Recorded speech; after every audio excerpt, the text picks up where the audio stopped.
अस्सलाम वालेकुम, मैं हूं रेहान तारिक और आप देख रहे हैं 10 लाख। खैबर पख्तूनख्वा के साबिक वजीर आला और पीटीआई के वजीर दिफा परवेज खटक की जानिब से तहरीक इंसाफ से निकाले जाने के बाद जहां एक तरफ नई पार्टी तश्कील दिए जाने की अफवाहें सरगर्म थी, वहीं दूसरी तरफ उनकी नून लीग में जाने की इतलात भी थी। जराये के मुताबिक नून लीग की जानिब से साफ इनकार के बाद आज परवेज खटक ने अपनी साबिका जमात यानी पाकिस्तान तहरीक इंसाफ के नाम से मिलती जुलती पीटीआई पार्लियामेंटेरियंस बनाने का ऐलान किया है। उनकी जानिब से यह दावा भी सामने आया है कि उनकी इस नौमौलूद जमात को 57 से ज्यादा अरकान केपी असम्बली की हिमायत हासिल है।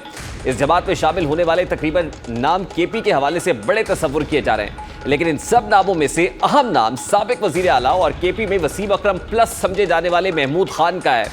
महमूद खान उन अफराद में शामिल थे जिन पर चेयरमैन तहरीक इंसाफ को इतना एतमाद था कि उन्होंने मौसूफ की खातिर परवेज खटक तक की नाराजगी मोल ली।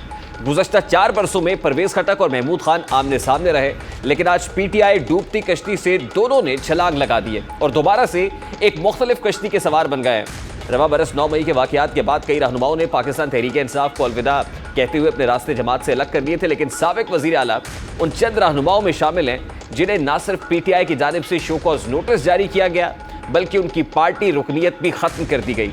माजी में कयास किया जाता रहा है कि अगर इमरान खान को नजरबंद किया गया तो शाह महमूद कुरैशी और परवेज खटक पार्टी को चलाएंगे, लेकिन परवेज खटक को शो कॉज नोटिस के बाद यह सूरत हाल तब्दील होती हुई दिखाई देती है। दूसरी जानिब ये तबसरे भी किए जा रहे हैं कि परवेज खटक और चेयरमैन पीटीआई मिलकर कोई सियासी चाल चल रहे हैं। पंजाब में इस्तेहकाम पाकिस्तान और केपी जैसे मजबूत गढ़ में पीटीआई पार्लियामेंटेरियन ने साबिक हुक्मरान जमात को जबरदस्त डेंट डाला है, जिससे महसूस होता है कि कम से कम अगले इलेक्शंस में तहरीक इंसाफ को अपनी बका खतरे में महसूस हो रही है। यह सवाल यह है कि तहरीक इंसाफ पार्लियामेंटेरियन वो गोल कैसे अचीव कर लेगी जिसके लिए इस पार्टी का कयाम अमल में लाया गया है। देखने में ये जमात इलेक्टेबल से भरपूर है। इससे कबल इस्तेहकाम पाकिस्तान पार्टी भी पंजाब के इलेक्टेबल से भरपूर थी, लेकिन दोनों जमातों में एक चीज़ मुश्तरक है कि लीडरान तो मौजूद हैं, क्या रहनुमा वोटर्स को भी अपनी जानिब रागिब करने की सलाहियत रखते हैं। और सबसे अहम सवाल ये भी है कि नई जमातें किस मंशूर पर इलेक्शन लड़ेगी। क्या उनका बयानिया भी तहरीक इंसाफ मुखालिफ बयानिया होगा, तहरीक इंसाफ से मुतालिक बयानबाजी पर मुश्तमिल होगा, या ये अवाम के हकीकी मसाइल पर बात करने को तरजीह देंगे। तहरीक इंसाफ की टूट फूट अपनी जगह, लेकिन मुल्की सियासत में इस वक्त गैर फितरी तौर पर तेज़ी दिखाई दे रही है। ये तेज़ी असम्बलियों के कबल अज़ वक्त तहलील होने और निगरां सेटअप के लिए मुताल्लिक़ है और दुबई में होने वाली मुलाकातों से उम्मीद थी कि ये मामलात वहीं सुलझा लिए जाएंगे, लेकिन वो तो बेनतीजा ख़त्म हो गई। लेकिन जो कुछ दुबई में तय नहीं पाया वो लाहौर में तय पा रहा है। हफ्ते की शाम को साबिक सदर आसिफ अली जरदारी का अचानक लाहौर आना, वज़ीर आज़म शहबाज शरीफ से मुलाकात करना इंतहाई मानी खेज़ है। कयास किया जा रहा है कि इन मुलाकातों में वो तय किया जा रहा है जो दुबई में तय नहीं हो सका था। इन मुलाकातों और उसके बाद दिए जाने वाले मुख्तलिफ बयानात से एक बात वाज़ेह महसूस हो रही है कि कुछ ऐसा है जिसकी पर्दादारी है, कुछ ऐसे मामलात हैं जो बज़ाहिर आवाम से छुपाए जा रहे हैं, लेकिन वो मामलात मौजूदा हुक्मरानों के लिए बाइस तशवीश हैं। इसीलिए हुक्मरान इत्तेहाद की तमाम जमातें यकसू होकर बता रही हैं कि मौजूदा असम्बलियाँ अगस्त में किसी भी वक्त तहलील कर दी जाएंगी और मामलात निगरां हुकूमत के सपुर्द किए जाएंगे। इन बयानात के साथ वो ज़रा धीमे और ज़रादार लहजे में किसी को ये पैगाम भी पहुँचा रहे हैं कि आइनी मुद्दत के अंदर हर सूरत इलेक्शंस होने चाहिए, किसी भी किस्म की ताख़ीर काबिल कबूल नहीं होगी। अब ये बयानिया शिद्दत पकड़ता जा रहा है जिसमें हुक्मरान जमात में शामिल तमाम जमातें यही राग अलाप रही हैं कि इंतखाबात मुकर्ररा वक्त पर होने चाहिए। हमारी हुकूमत है जो कि अगले माह वो अपना मुद्दत मुकम्मल कर लेगी और मुद्दत मुकम्मल होने से पहले हम इंशाअल्लाह जाएंगे और नई इंटरिम गवर्नमेंट आएगी। अगर हमें मौका दिया तो मैं आज जिंदगी रही तो आपसे और आपके तोसत से, इन कैमरास के तोसत से, पूरी कौम से वादा करता हूं कि नवाज शरीफ की लीडरशिप में तालीम के मैदान में हम उस इनकलाब को जो 2011 में शुरू किया था उसको पाया तकमील तक पहुंचाएंगे। मुकर्ररा मुद्दत में इलेक्शंस कराने के दावे तो किए जा रहे हैं, लेकिन अभी बहुत से मामलात ऐसे हैं जो हल तलब हैं। इनमें से एक अहम मामला हल्का बंदी और मरदमशुमारी से मुताल्लिक भी है। अरबों रुपए खर्च करने के बाद इस बार भी जो मरदमशुमारी हुई है वो मुतनाज़ बन चुकी है। ये ऐसी मरदमशुमारी है जिस पर तमाम जमातों को एतराज़ात हैं, जिसके बाद अब ये कहा जा रहा है कि अगर बर वक्त मरदमशुमारी के नताइज और हल्का बंदियाँ नहीं की गई तो इलेक्शंस पुरानी मरदमशुमारी पर होंगे। ये बातें कोई और नहीं कर रहा बल्कि हुक्मरान इत्तेहाद में शामिल जमातों के अहम ज़ौमा कर रहा है।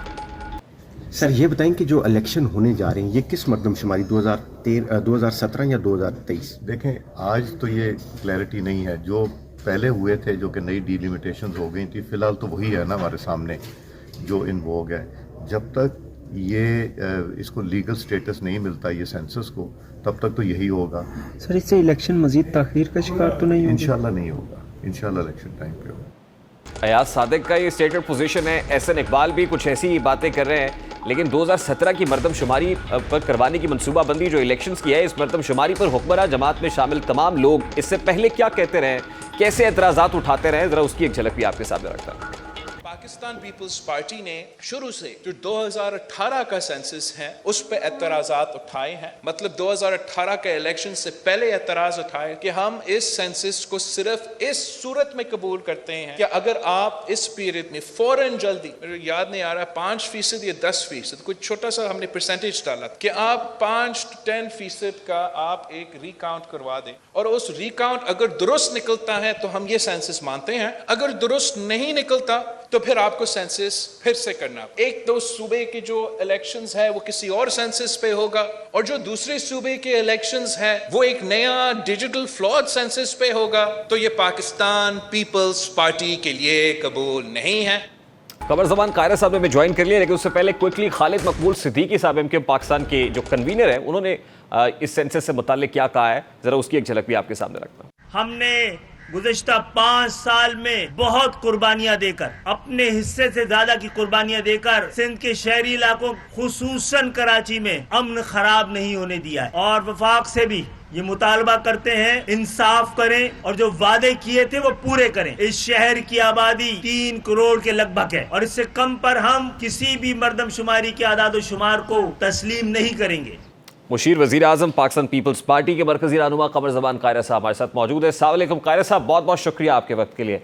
कायरा साहब, खालिद मकबूल सिद्दीकी साहब का ये शॉट आपने सुना, उससे पहले बिलावल भुट्टो साहब माजी में मरदमशुमारी से मुताल्लिक क्या कहते हैं। वो कहते हैं 2018 से पहले भी हमने पुरानी मरदमशुमारी के ऊपर जो एतराज़ात हैं वो उठाए थे। पीपल्स पार्टी को एतराज़ रहा है, आज नून लीग और पीपल्स पार्टी हमनवा है कि पुरानी मरदमशुमारी के ऊपर इंतखाबात होने चाहिए, लेकिन MQM ने तबले जंग बजा दिया है कि पुरानी मरदमशुमारी हमें काबिल कबूल नहीं है, क्या करेंगे?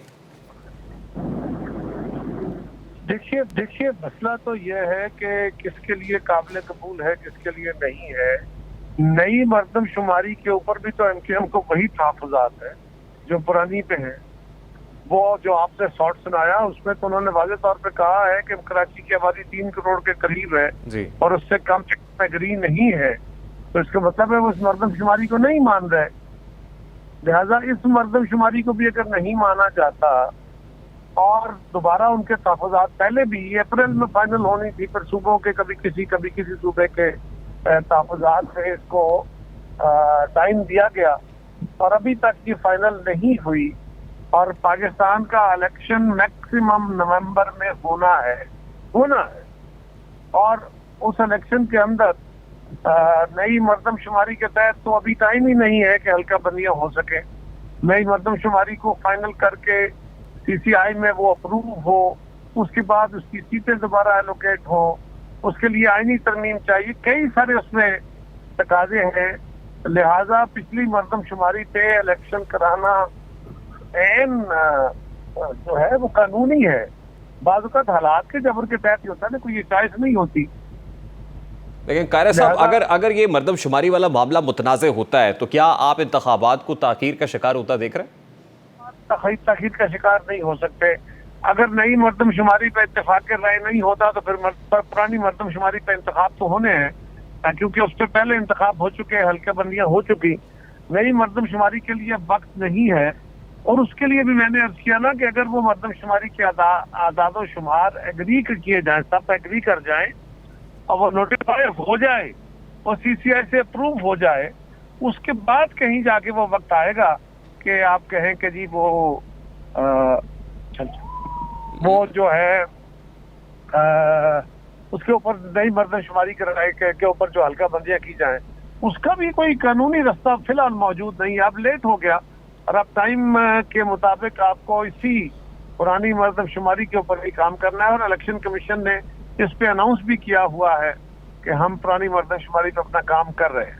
लेकिन कायरा साहब, क्या ही अच्छा होता है कि इस नई मरदमशुमारी के तहत जितने अखराजात हुए, पूरा प्रोसेस हुआ, इसको कैपिटलाइज कर लिया जाता, मटीरियलाइज कर लिया जाता इन इलेक्शंस के अंदर। जी बहुत कोशिशें हुई हैं, मैं एक नीति से हुई है, मैं किसी की नीयत पे शक नहीं करता, लेकिन उस अमल के अंदर बहरहाल लोगों का पूरी तरह एतमाद उस पर नहीं खड़ा हो सका और बार बार एक्सटेंशन, इसलिए वरना अप्रैल में ये फाइनल होनी थी, बार बार एक्सटेंशन की गई हैं। अब जो तहफ़्फ़ुज़ात अंदाजों पे हैं, अंदाजों के साथ तो नहीं, लेकिन कोई सॉलिड ग्राउंड है तो उसके ऊपर ये बात दुरुस्त है कि एक मुतनाज़ा मरदमशुमारी से डिलेड मरदमशुमारी बेहतर है।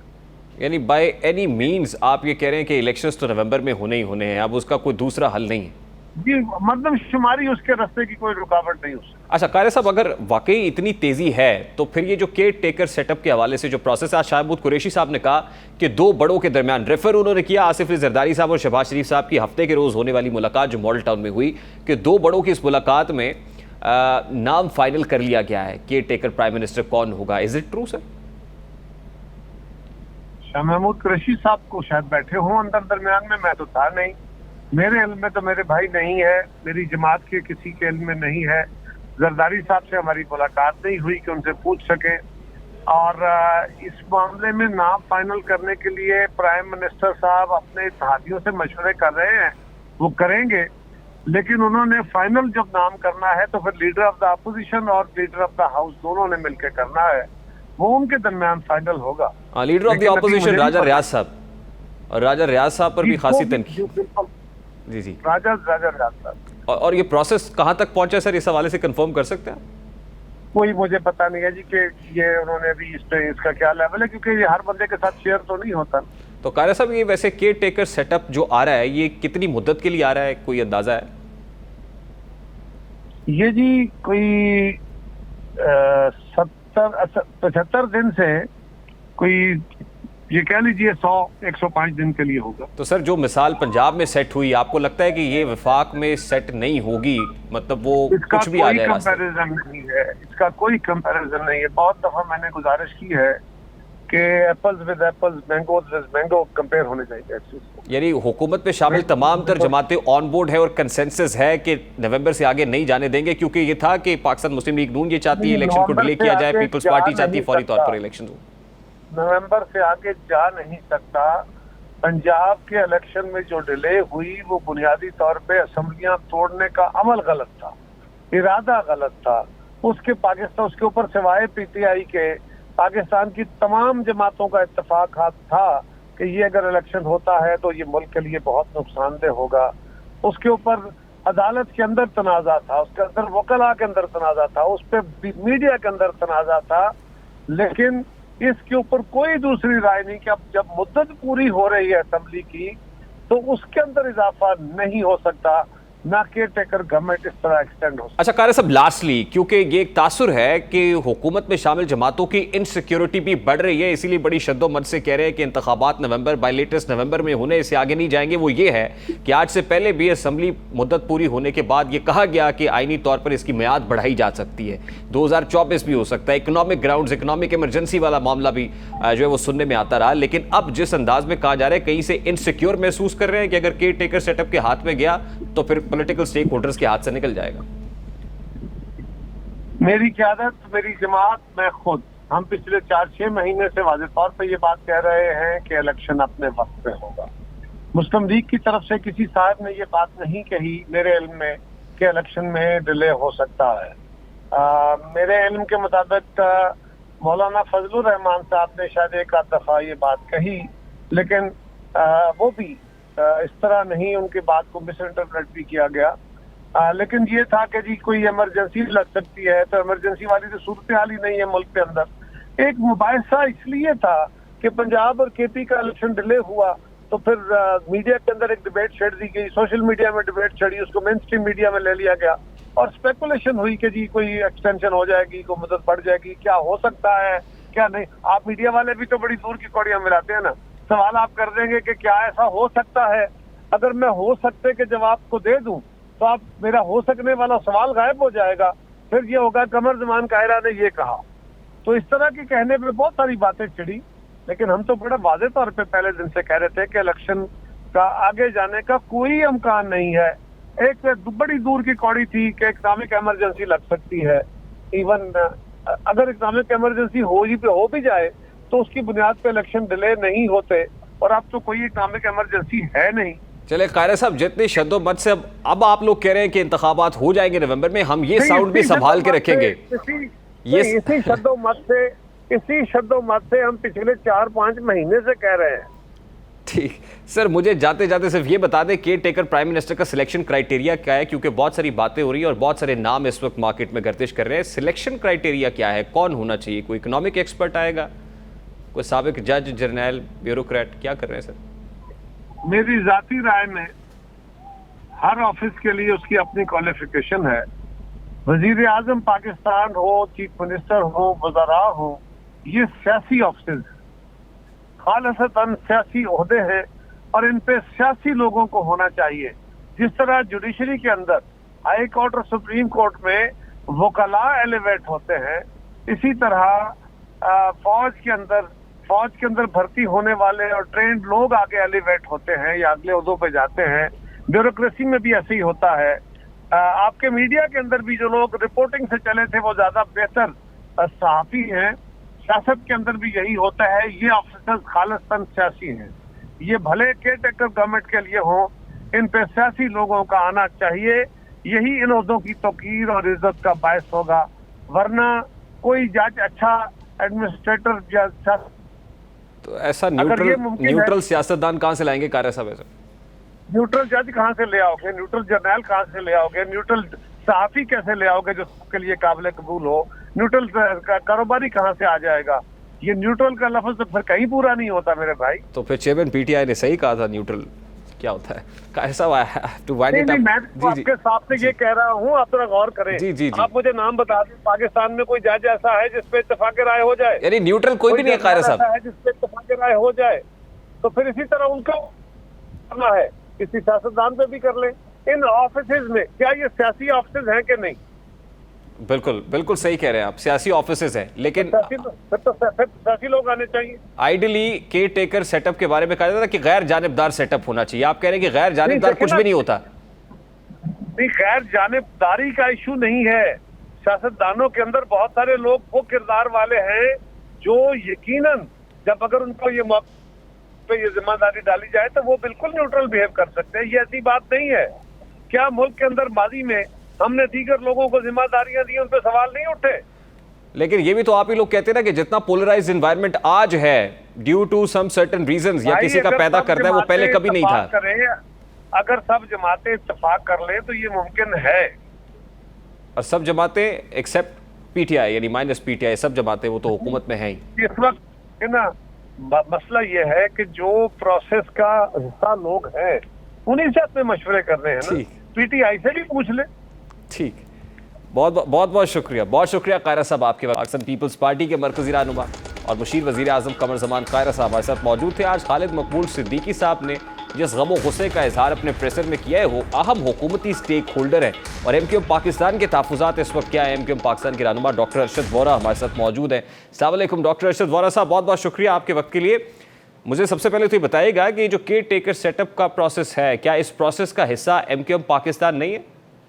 देखें, कॉन्स्टिट्यूशनली एमक्यूएम पाकिस्तान को इसका हिस्सा होना चाहिए और डेफिनेटली डिस्कशंस हुई हैं और हो रही हैं, तो अभी इस पर कोई हतमी बात कर नहीं सकता। देखिए, कॉन्स्टिट्यूशनली तो एमक्यूएम पाकिस्तान हुकूमती इत्तेहाद का हिस्सा है, मुशावरत का हिस्सा होना चाहिए। प्रैक्टिकली क्या है सर?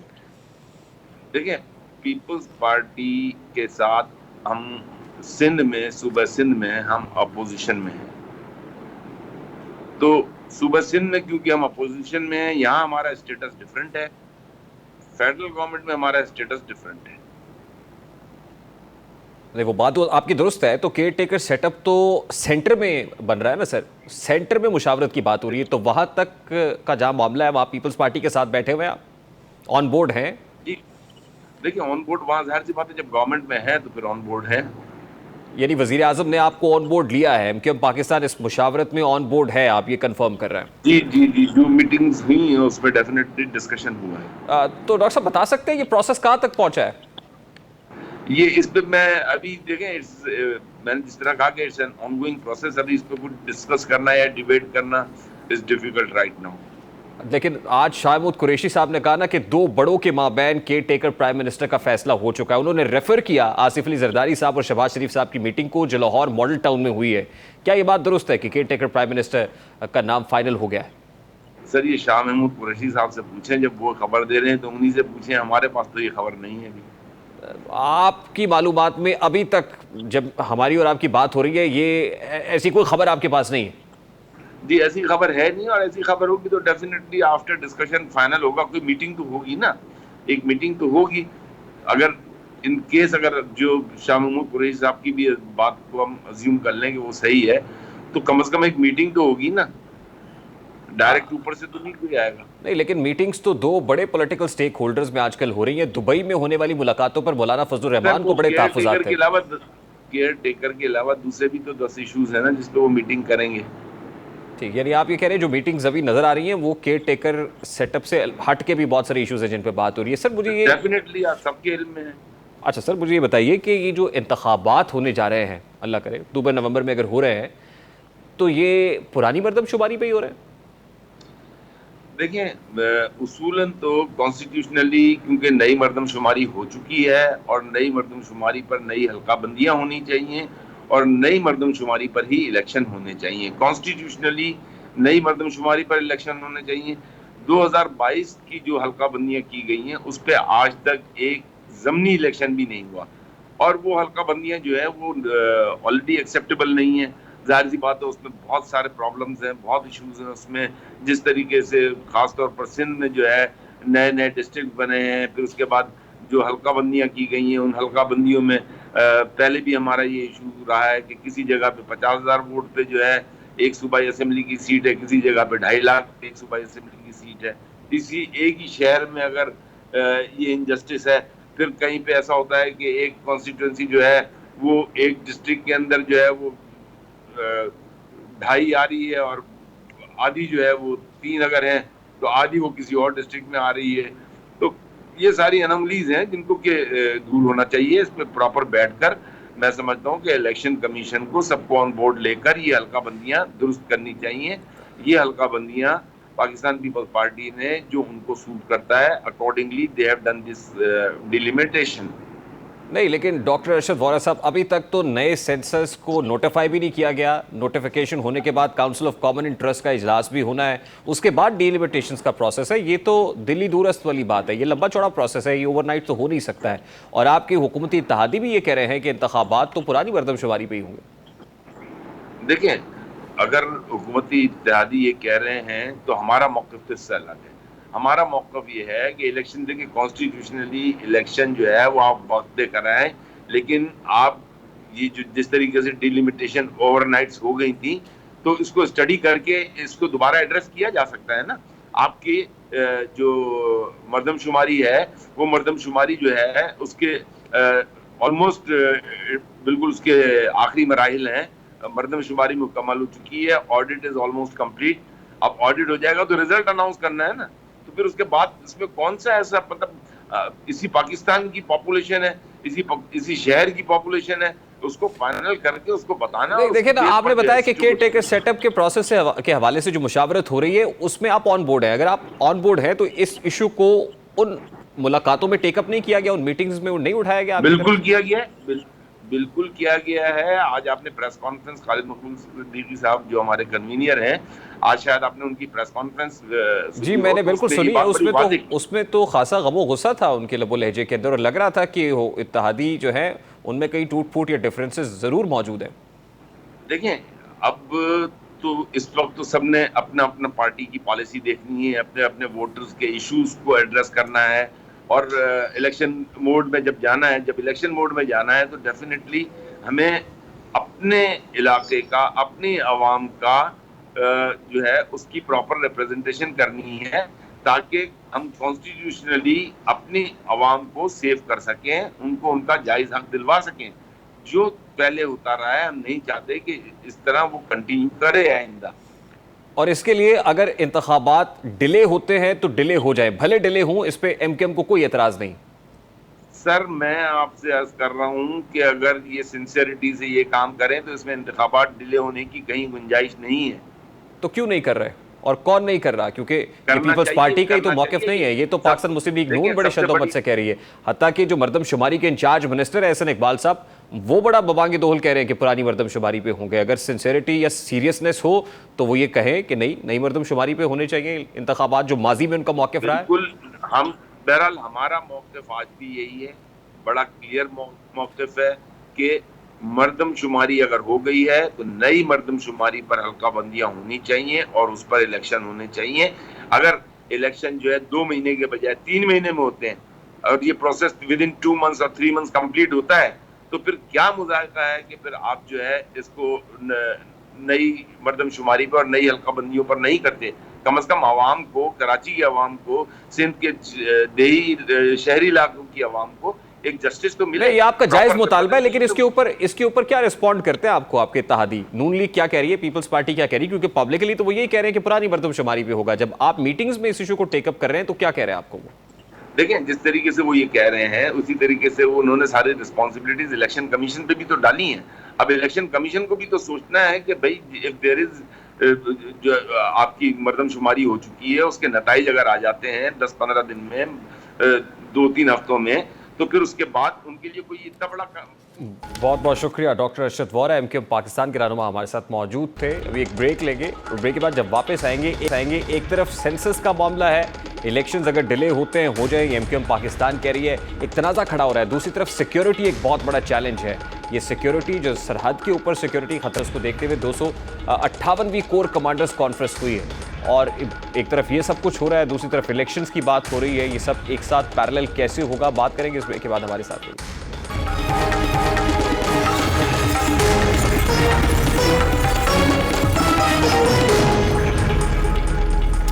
अब से कुछ देर कबल कोर कमांडर्स कॉन्फ्रेंस का एलामिया जारी किया गया है, जिसमें पाक फौज की आला क़यादत ने मईशत की बहाली के लिए हुकूमत को हर मुमकिन मुआवनत फराहम करने के अज़्म का इजहार किया है। पाक फौज की शोबा ताल्लुकात आमा यानी ISPR के मुताबिक chief of the army staff general Syed Hafiz Asim Munir की ज़ेर सदारत GHQ में 258वीं कोर कमांडर्स कॉन्फ्रेंस का इनेकाद किया गया और फोरम को हुकूमत के इक्तसादी बहाली के मनसूबे और खुसूसन नई तश्कील दी जाने वाली जो फैसिलिटेशन काउंसिल है SIFC, ज़राअत, कानकुनी, मादनियात और दिफाई पैदावार के शोबों में फ़ौज के किरदार के बारे में आगाह किया गया है। शुरका ने इस अज़्म का इजहार किया है कि हुकूमत पाकिस्तान की जानिब से मईशत की बहाली के लिए मनसूबाबंदी और हिकमत अमली के इक़दामात पर हर मुमकिन तकनीकी और इंतज़ामी मावनत फराहम की जाएगी।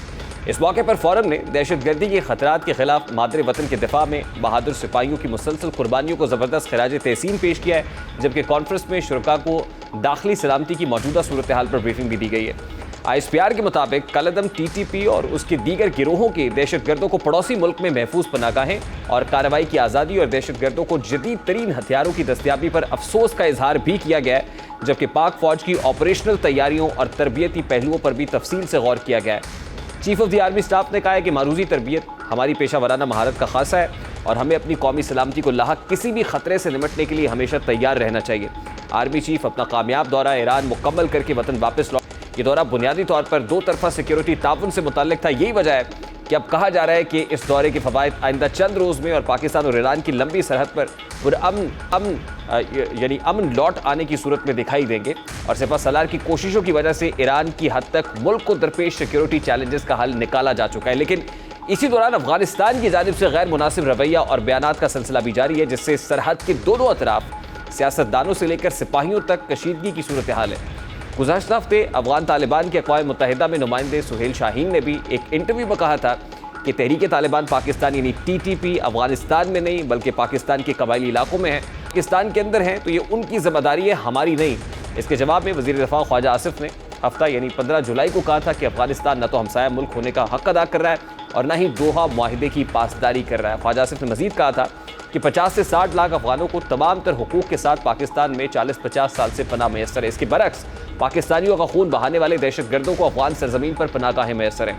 ये वो बयानात हैं जिससे दोनों अतराफ दहशतगर्दों को लेकर कशीदगी ने जन्म लिया है। जिस तरह का बयान सुहेल शाहीन ने दिया है, इसी से मिलता जुलता बयान अफगान तालिबान के तर्जुमान ज़बीउल्लाह मुजाहिद ने एक इंटरव्यू में दिया है, जिसमें उन्होंने दोहराया कि अफगानिस्तान में TTP को कोई महफूज पनाहगाह नहीं दी गई और पाकिस्तान अपने कबायली इलाकों पर तवज्जो दे पाकिस्तान की जानिब से बार बार अफगानिस्तान से दोहा मुआहिदे की पासदारी करने का कहा गया है, लेकिन अफगानिस्तान की जानिब से इस मुआहिदे की भी खुल्लम खुल्ला खिलाफ वर्जी की जा रही है और बताया जा रहा है कि दोहा मुआहिदा तालिबान और अमरीका के दरमियान था, ना कि पाकिस्तान के साथ। इसलिए पाकिस्तान के हवाले से तालिबान हुकूमत की पॉलिसी मुख्तलिफ है। अब दोनों तरफ से शिकवा जवाब शिकवा जारी है। ज़बीउल्लाह मुजाहिद के इस स्टेटमेंट के बाद वज़ीर दिफा ख्वाजा आसिफ ने भी अपना रद्द-ए-अमल दिया और कहा है कि अफगानिस्तान के मौक़िफ़ से कतई नज़र पाकिस्तान अपनी सरजमीन से दहशतगर्दी को जड़ से उखाड़ फेंकने के लिए पुरज़्म है।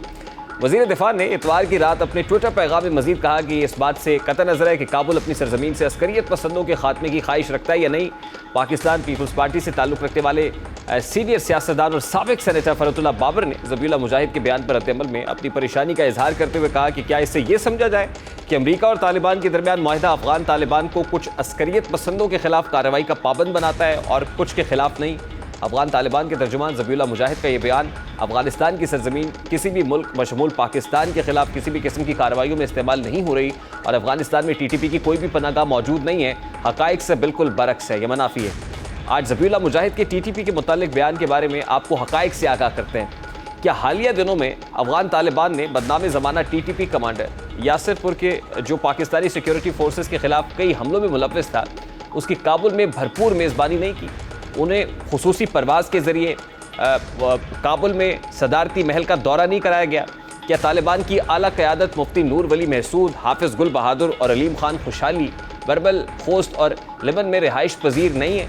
TTP के सरबराह नूर वली महसूद का बरमल अफ़गानिस्तान में वाक़ई एक तरबियती कैंप के दौरे पर उनका भरपूर अंदाज में इस्तकबाल किया जाना, क्या ये ज़बीउल्लाह मुजाहिद अब भी ये कहेंगे कि TTP का अफ़गानिस्तान में नामो निशान तक नहीं है? गलोन में एक कैंप जो कि खुदकुश बम्बारों को तरबियत देता है, खोस्त में वाक़ है और मुफ्ती अहमद शाह इसे चला रहे हैं, वो अमीर हाफिज़ गुल बहादुर के करीबी दोस्त और हाफिज़ गुल बहादुर ग्रुप के तमाम अहम कार्रवाइयों का हिस्सा भी हैं। अब कुन्नड़ के इलाके शोंकरे में भी खुदकुश बम्बार ट्रेनिंग मरकज़ मौजूद है जो कि पाक अफ़गान सरहद से 3.3 किलोमीटर के फासले पर वाक़ है। दहशतगर्द कमांडर मौला साबिर उर्फ संगीन मरकज़ के इंचार्ज है और मरकज़ का बुनियादी मकसद खुदकुश बम्बारों की तरबियत करना है। चांचड़ पुल ज़िला लुकमान से ताल्लुक़ रखने वाले हाजी अब्दुल हादी जो नायब सदर मादनियात का भाई है, यानी नोमान काबुल नंगरहार कुन्नड़ नूरुस्तान से हथियार ख़रीदता है और पाकिस्तान में स्मगल करने के लिए नंगरहार मुंतकिल किया जाता है। क्या ज़बीउल्लाह मुजाहिद को इन कारनामों का अंदाज़ा नहीं है या इससे सरफ़े नज़र कर रहे हैं? हालिया दिनों पाकिस्तान में इस तरह के कई वाक़यात रूनुमा हुए हैं जिनके ताने बाने बराह रास्त अफ़गानिस्तान से मिलते हैं। 30 जनवरी को तहरीक तालिबान पाकिस्तान ने सुबह खैबर पख्तूनख्वा के दारुल हुकूमत पेशावर में पुलिस हेडक्वार्टर पर हमला किया जिसमें 80 से ज़ायद अफराद हलाक हुए। इस हमले की जिम्मेदारी जमातुल अहरार से ताल्लुक़ रखने वाले सरबकफ महमद ने कबूल की। इसके बाद 17 फरवरी को TTP ने पाकिस्तान के माशी मरकज़ कराची के कल्ब में एक कंपाउंड पर हमला किया जिसमें सूबा सिंध के पुलिस चीफ का दफ्तर वाक़ था। इस हमले में 5 से 4 सिक्योरिटी एहलकार और एक आम शहरी भी मारा गया। इस हमले के बाद एक हमलावर के ख़ानदान ने इंकशाफ किया कि वो 5 माह कबल अफ़गानिस्तान में ट्रेनिंग हासिल करके आया है। दोनों हमलों की जांच पड़ताल के बाद ये इस्टेब्लिश हुआ कि हमलावर या तो अफ़गानिस्तान से तरबियत हासिल करके पाकिस्तान आए थे या फिर इनका ताल्लुक़ अफ़गानिस्तान से ही था। ये तमाम ऐसे सब्सटेंशियल एविडेंसेस हैं, अगर इन डॉट्स को कनेक्ट किया जाए तो इससे आएगा कि अफ़गान सरजमीन पाकिस्तान के खिलाफ इस्तेमाल हो रही है। और अगर इसी तरह के स्टेटमेंट्स उस तरफ से दागे जाते रहे तो आने वाले दिनों में इस कशीदगी में इजाफा ही होता हुआ दिखाई दे रहा है। अभी एक ब्रेक लेंगे और ब्रेक के बाद जब वापस आएंगे तो ब्रेन ड्रेन कैसे हो रहा है पाकिस्तान से, कैसे पढ़े लिखे नौजवान मुल्क से बाहर जा रहे हैं, बात करेंगे इसके साथ ही।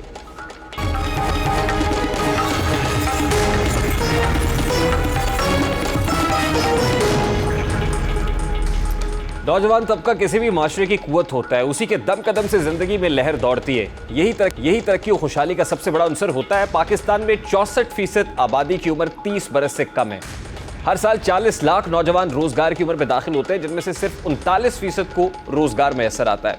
तकरीबन निस्फ पाकिस्तानी नौजवानों के पास तालीम है, ना ही रोज़गार है और ना ही उन्हें कोई ट्रेनिंग मिलती है। ऐसे में उन्हें पाकिस्तान में रहते हुए अपना मुस्तकबिल तारीख दिखाई देता है।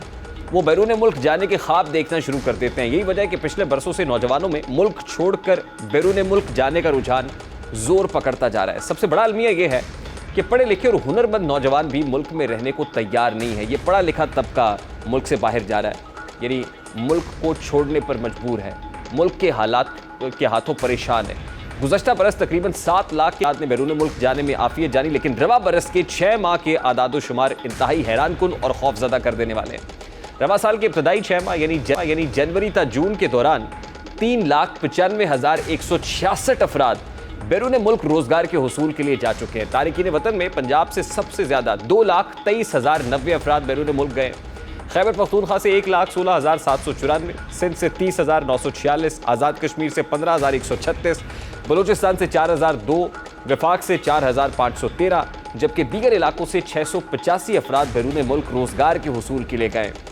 साल 2023 में जनवरी तक जून के अरसे में 1,86,685 अफराद सऊदी अरब, 1,676 अफराद मुत्तहिदा अरब अमारात, 32,663 अफराद कतर, 29,405 ओमान, 14,636 अफराद मलेशिया और 6,323 अफराद ने रोजगार के लिए बहरीन का रुख किया है।